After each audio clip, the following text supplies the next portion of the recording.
And we're back. This is Riders of the Dawn. This is Stu. This is Jay. And I put on my robe and wizard hat. I roll an 18. That's a hit. Okay. Roll 2d4. Okay. I rolled 1 and 1.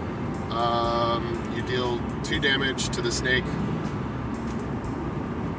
Snake rolls a 20 and crits you, you're dead. Flashback to playing Dungeons and Dragons where we had the alligator crit me for 28 damage when I had like 3 hit points. It's just like obliterated me into a puff of blood, and I never finished the adventure. All right, so what are we talking about today? We're talking about gaming.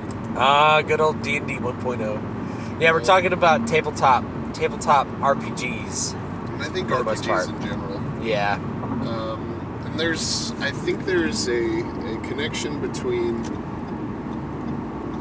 writing and role playing, because fundamentally, when you're role playing, you are writing. But you're writing your own adventure. Yeah. So with a role playing game, the participation part of writing involves everyone who's playing, not just the game master. So it's like a collaborative imagination. That's really cool. Yeah. So it uses your imagination. You work within a system. I've said before, the art of a game is its gameplay. Right. That's really what the art of the game is.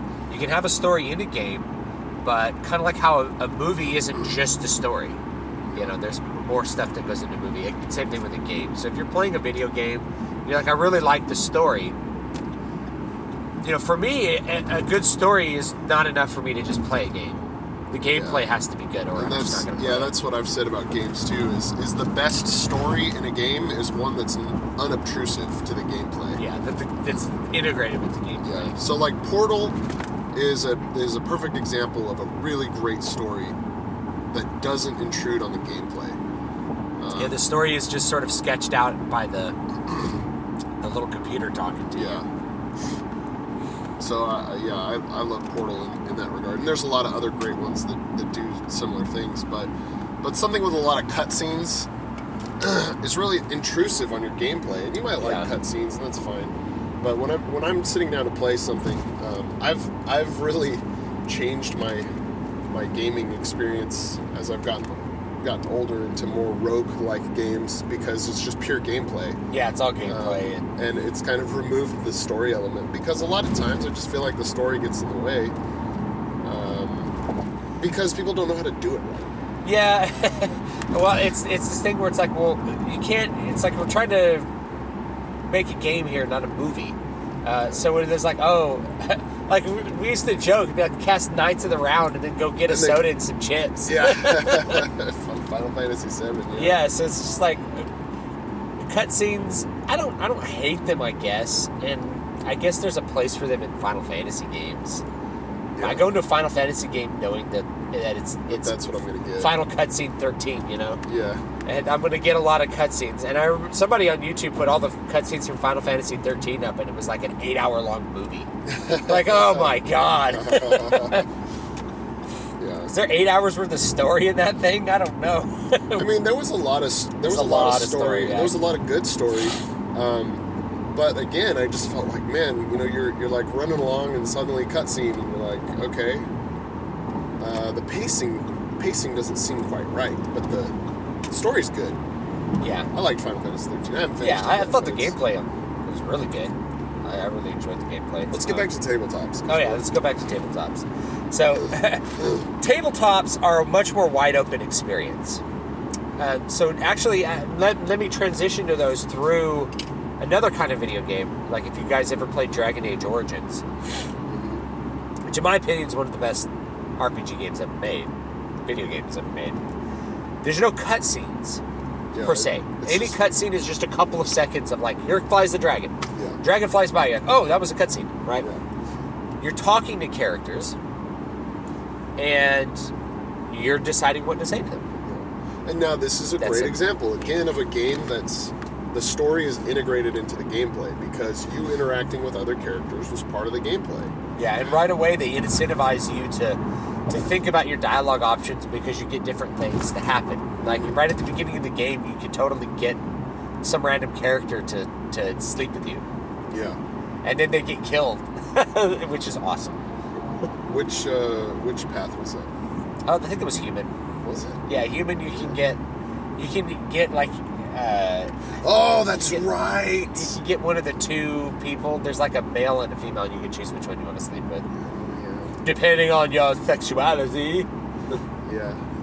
Which is, Mass Effect becomes dating sim. Oh yeah, like I remember playing. I think it was Mass Effect 3. I purposefully didn't. Mass Effect 2 and Mass Effect 3, I didn't do any of the romance stuff because I thought it was stupid. And I was like, my shepherd he holds on to those he cares about, and he doesn't just like, just this person's on the ship. You didn't want to Commander Riker it and just like sleep with every alien you could? No, I leave that for The Witcher. Oh, you leave that for if I'm Geralt, it's like, I could sleep with this whore. Let's do that.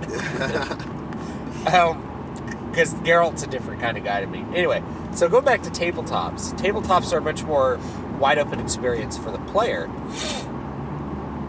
and a much more harrowing experience for the story writer. Yeah. Because you can't control what people do. So people do things that are unexpected because people have their own ideas about how they want to operate in the world. So the best RPG really just kind of sets the pieces on the board and lets the players really decide how they want to push them around. Yeah. Now, so if you want to be a dungeon master and be the master of your own dungeon, and you get a bunch of your friends together and you write a campaign and get them started and you put them all in the inn so that they can get more information about what they're supposed to do. And the stupid bard won't shut up talking to the bartender. What do you do? What do you do? And if you're the game master, it's like, I want to ask him about this. I want to ask him about this. The bartender gets angry with you. Roll for initiative. Roll for initiative. Or you have angered Gorthok. He strikes you dead. Roll a new character. Roll a new character. Well, there's a lot of things you can do. Like, and then we've played where someone's like, I want to pickpocket the bartender. It's like, do that. Strongly advise against that. Yeah. Well, you got to leave the other people in the party to say, no, you're not doing that. Yeah. I'm going to physically restrain Geralt and stop him, or character. Yeah. I'm going to physically restrain him and stop him from pickpocketing the bartender. Yeah. It's like, well, I'm going to stab Anon. It's like, what? What? Come You're on. not playing nice. You wouldn't do that to your friend. Well, he's now my enemy. He's lawful good, and I'm chaotic neutral. So I'm stabbing him. you. And these things happen when you're out doing tabletop RPG, particularly with people who don't roleplay. Who don't roleplay a lot. So they just do weird things. They're like, what can I do? And it's like, the other thing is, like, if somebody's never played a tabletop RPG, they come into it and they're like, so what can I do? And it's like, you tell me. Yeah. You're the one imagining what your character is and what he can or can't do. So if I were playing like a bard, I'd be like, well, I want to sit down and sing a song and like woo this maiden. Let's roll for initiative. She's angry. roll for initiative. Roll against your dexterity. Now roll against your charisma. Your charisma's not very high. She gives you a foul look. She gives you a foul look. You are rejected. Yeah. You suffer -1 charisma for loss of confidence. And so like a game system can really help simulate and affect the way that a player operates. So game system is really important. Some people do like wide open role play, like no rules, so you can do whatever. That only works if people are giving themselves rules within their own mind. Yeah. If that makes sense. If it's like, well, a bard wouldn't do that, so I would never do that. Right. If everybody's on that page, you could probably do that without explicit rules. The reason you have rules in something like Dungeons and Dragons or GURPS or Ifrog or whatever else you happen to be playing is so that the player has the proper set of expectations and limitations. Just like how a writer puts those limitations on their characters when they're writing a story. Or if you're writing a magic system, you have limitations on the magic. It's just the same way in a game. Yeah, and that magic has rules. Yeah. You can't break them. Yeah, so the magic kind of has rules, and that limits what you can do, and makes it so it's dangerous, and you have to think about what you're going to do. So if you can only cast one like freeze bolt spell a day, Yeah. if it's like a daily cast, well, you gotta to really think about when you want to use that. Mm-hmm. You can't just be like, well, I'm going to freeze bolt the bartender. It's like, Okay. well, now when the kobolds pop out of the basement, you have nothing. You're hitting them with your staff, and since you have 2 strength, they're laughing at you. Yeah. And no armor class. And no armor class. You're dead. Way to be a burden on your party. Yeah. So those rules really, when they're explicit and the players actually know them, it really affects and changes the way that they operate in the world to make it in a more story friendly fashion. Yeah. And we're seeing a big rise in tabletop gaming now, and a lot of it is due to the ability to do it online. With like OpenRPG. Yeah, and learn some Python. Well, but we got kids. We got kids right now who they don't know any Python. There's a D&D simulator now. Oh, is there? Yeah. So we might want to check it out. Okay. Yeah. Time. If we could ever have time. Yeah, if we ever anything. had time to do other things. But I think D&D is so important. Honestly, culturally, because D&D really took a lot of these ideas from the fantasy kind of underpinnings that Tolkien created, and the mythologies of different cultures, and made it into a game, and really created a lot of what we know today as fantasy by kind of integrating it into the social fabric. Yeah, there are Dungeons and Dragons books. Yep. There's the Dragonlance books. I mean, there are books written based on RPG campaigns. Yeah. So, for example, the Malazan Book of the Fallen is one. Malazan Book of the Fallen that's generated out of the RPG universe that they created, and they created the stories out of that universe. So it's a really fantastic way to flex your chops as a writer, because you can have a good time. It's going to be your players are going to be a little more forgiving as long as they're having a good time, and you can make edits to what happened to turn it into some kind of manuscript. Yeah, and the other thing too is that you learn that characters have their own will. Yeah, because each person is going to have their own will, and they're going to do what they think that their character should do. We used to love freestyling. So we used to do, rather than doing an adventure, I would DM or Matt would DM, and we'd just do something. Who's Matt? I mean, wait, am I Matt? Wait. Oh, Anon. So Anon would DM. and that was really fun too, because it was like, all right, I want to play this type of character. Oh, I want to play this type of character. I was like, okay, well, what? How cool that looks. Oh, that is cool. You guys can't see it. It looks really cool out here. It looks like something out of a badass romantic period painting. Anyway. So yeah, you could freestyle what you wanted to do. You just kind of craft the story as you go and see where the characters want to go with it, and come up with some stuff for them to do, and before you know it, they're really having a fun adventure and doing unexpected things, and you're having an unexpected time too. The other thing I think is really important for kids to play it, and maybe for adults, and certainly for young people. If you're a player, you have to use active imagination to conceive of what you're going to do. Yeah. So it works on the active imagination part. Most people, I'm not going to say most people. Yeah, most people. Most people in our culture, in our modern Western culture, have very little imagination. They have very little imagination on their own. They go and they passively consume media like a movie. They have a hard time reading. When they do read, they read things that are very explicit and don't require them to really think.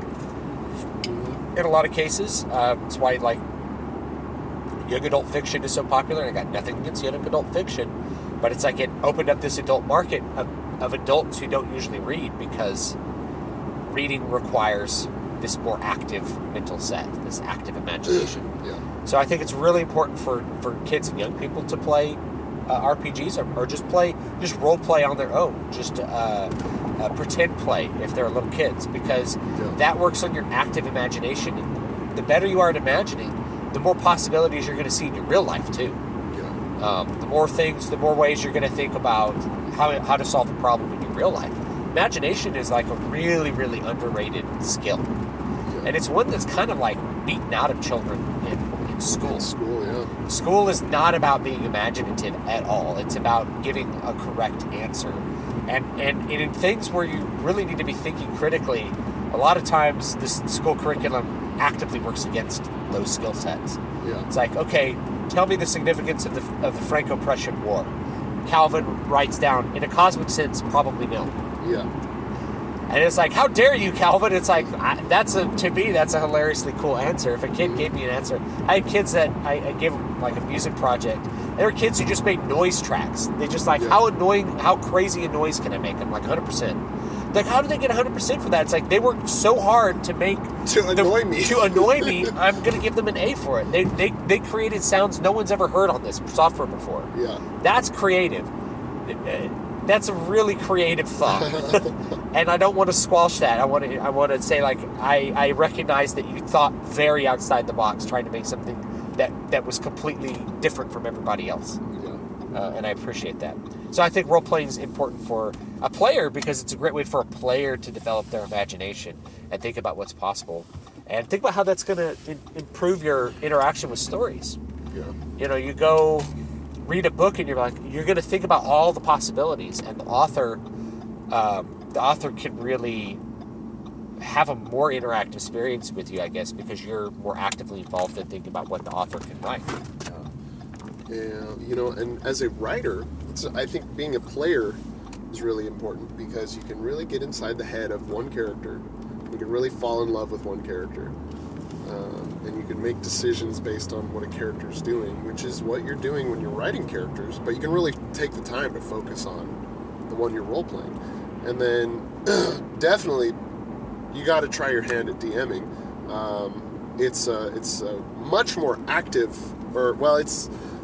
you're front-loading all the work, and then you're gonna kind of sit around and enjoy toying with your characters. It's like, okay, so you walk into an octagonal room. It's like, I'm gonna check for traps. Okay, roll a d20. It's like you roll 12. It's like, you don't find any traps. Cool. You sprung a trap. Hey, you said there were no traps. No, I said you didn't find any traps. Yes. So you can have so much fun doing that, and doing DMing. You know, sure, do a basket adventure. You know, a pre-made adventure. They have a bunch of them for free on like Wizards of the Coast still. I think. And I mean you can buy them. People write them still, and there's new ones coming out all the time. But then certainly write your own, because that's really what the game is meant for. The game is meant for you to write your own. Yeah, it's meant for exploration and fun. And that's if you need a project, you know, you maybe don't feel like you're ready to tackle a novel yet. Write a D&D campaign.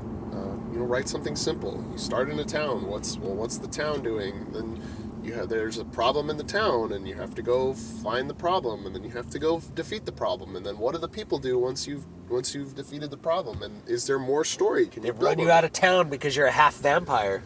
Yeah, because in solving the problem, you've become a half werewolf vampire ninja from the moon.